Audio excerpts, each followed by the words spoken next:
Is the month of September like the book to movie adaptation fair? This is the second movie I've seen that's done that. But any movie with Liam Neeson in it, I'll go see it.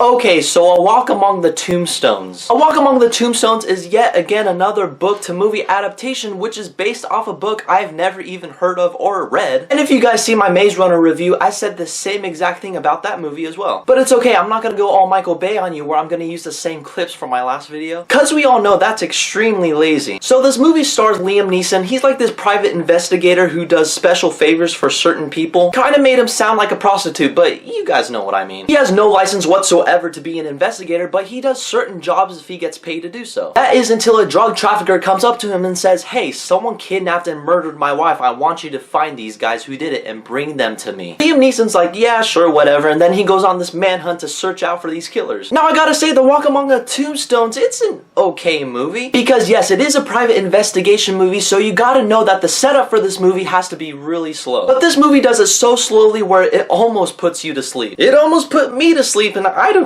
like sleeping in movies. However though, get past the first 10-15 minutes of the movie, then it'll be alright, and then it'll start picking up. Now the acting in this movie, it's pretty good for the most part, and the best of the movie is Liam Neeson. And when he meets the people that he needs to talk to find these killers, they're freaky, dude. Most of these people were drug addicts, and they did a really good job being drug addicts. One person that I thought I was gonna have a problem with is that this kid helps him out with his investigations throughout the entire movie. He got a little bit annoying at some times, and I'm like, why are you even here, dude? But he had a couple clever lines, and he actually did some stuff, so by the end of the movie I was like, yeah, you're alright. It's always nice to see a character that you hate at first but you like at the end of the movie. It gives the movie a little extra points. Yes, this movie has a fair share of slow parts and some pretty fast parts, but it's sad to say that some of the slow parts I wasn't even interested in. I was like, come on, let's go out and find some shit. I don't want to see you eat breakfast, no. And I can understand why they did it, you know, like character development. And certain scenes in the movie it does pick up, and when shit happens, shit happens. It got me to a point where I was like, ugh, that's not pretty to look at. And the ending to this movie, it's pretty solid. It was 10 times better than the Maze Runner's ending. Just the more I think about it, the more I hate it. And just a bit of warning for you guys who go into this movie, just expect it's gonna be really slow. I've said that twice because I'm trying to prove a point that this movie is really slow. Really slow. But if you like private investigation movies, you're gonna like it. But if you don't, you're gonna hate this movie. A Walk Among the Tombstones is a slow movie, but it does pick up at some scenes. Acting was really good in the movie. Liam Neeson kicked ass. Would I go see this movie again?